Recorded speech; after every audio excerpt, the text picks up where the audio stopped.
This area is so gorgeous. You know, I remember going camping with my mom and dad to areas like this and just enjoying it. You know, my mom was a nurse, a registered nurse, and she embedded in me that you need to reach out and help people. This homeless situation is really being how would you say, identified.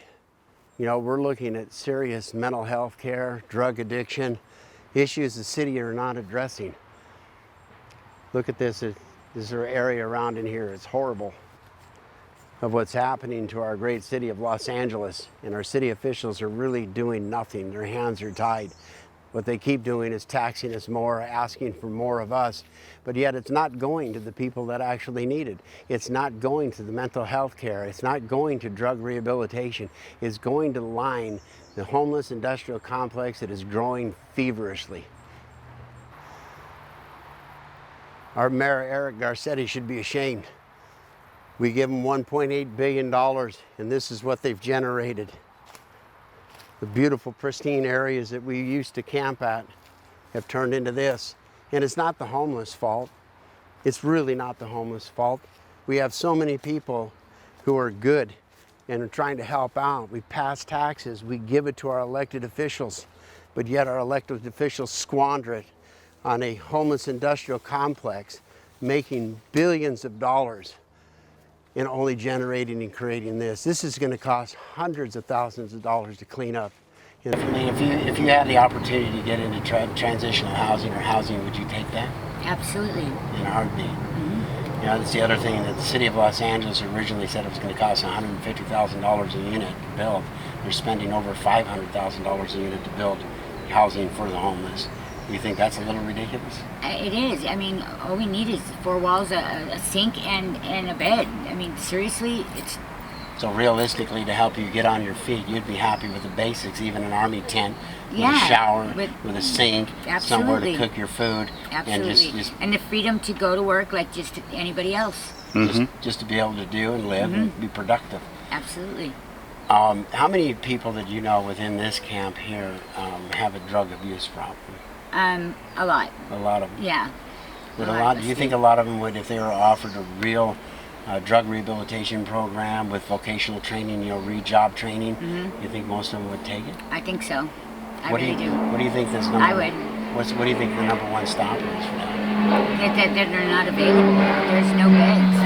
There's the money that they say that they're using on whatever they're using it on. I don't think they're putting it where it's supposed to be, because if they were, there'd be beds. There'd be that. It would be available to us. We have to wait for like 6-month waiting lists to get into those places. 6 months. Have you ever been into LA family housing? I haven't talked to any of them, no, because I think it's a waste of time, because they, I mean, out of the people that I've seen down here, there was 100 people down here, and they've moved to different camps because there was at least 100, wouldn't you say? At least 100 people in just this little area, and they've moved to different camps because they think that they're getting help faster or whatever in other places, but we're still the same amount of people that are here. We just moved to different places. They haven't really helped, but I've seen probably Star, what was that?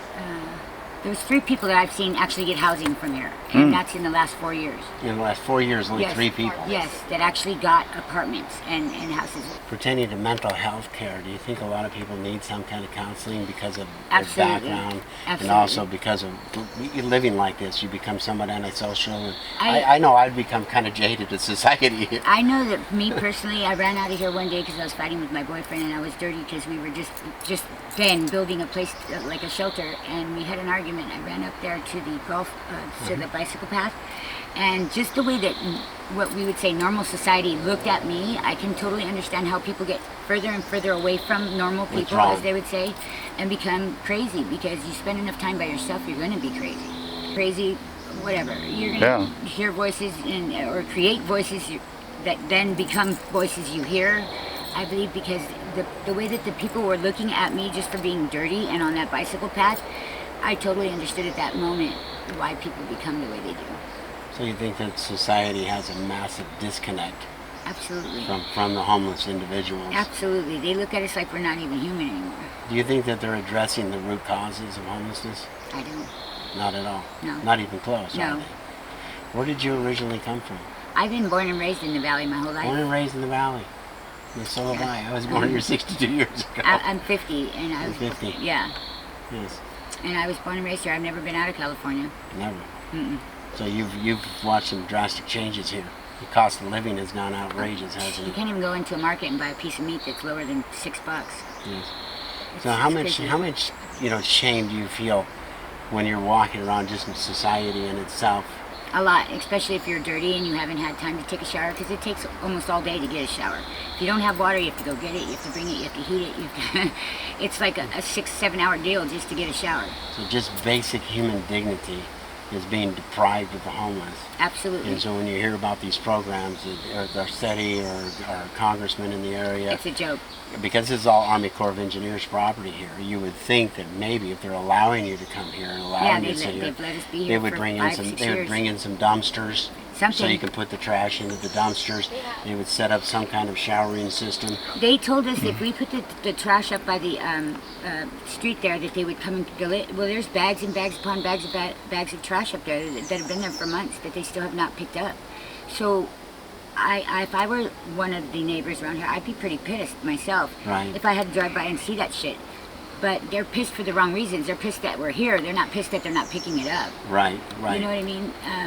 But where are we supposed to go if there's nowhere for us to go? No, I hear you.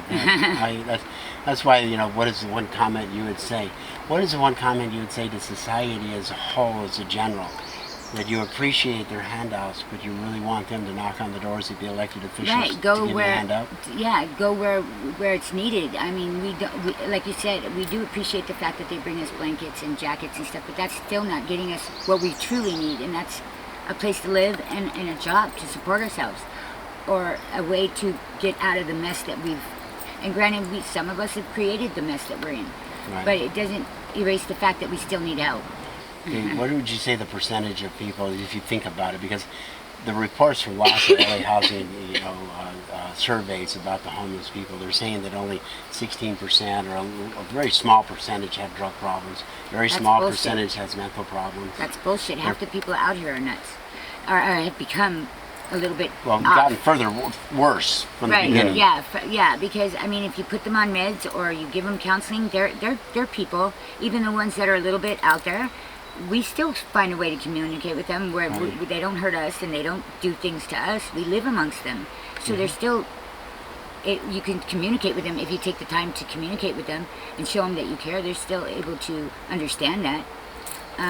People on drugs would probably go.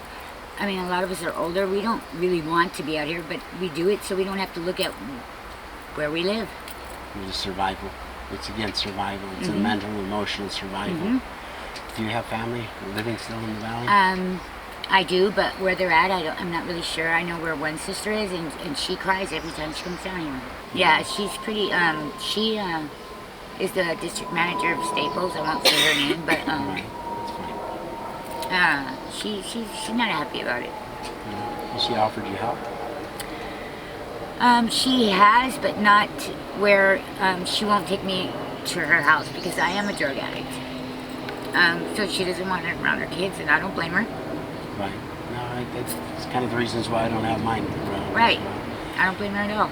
She worked really hard not to become what we are. No, you're a human being. Okay.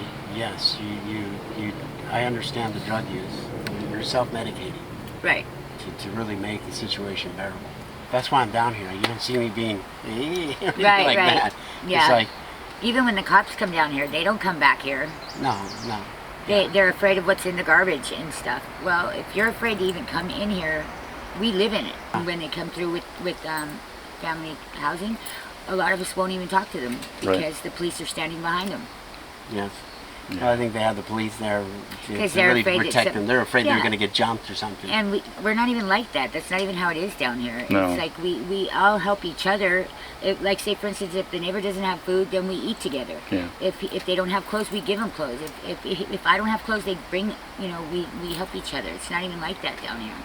I mean, it looks bad, but that's not how we act. I was mentioning before, my mom was a registered nurse and taught us the core values of reaching out and helping individuals in need.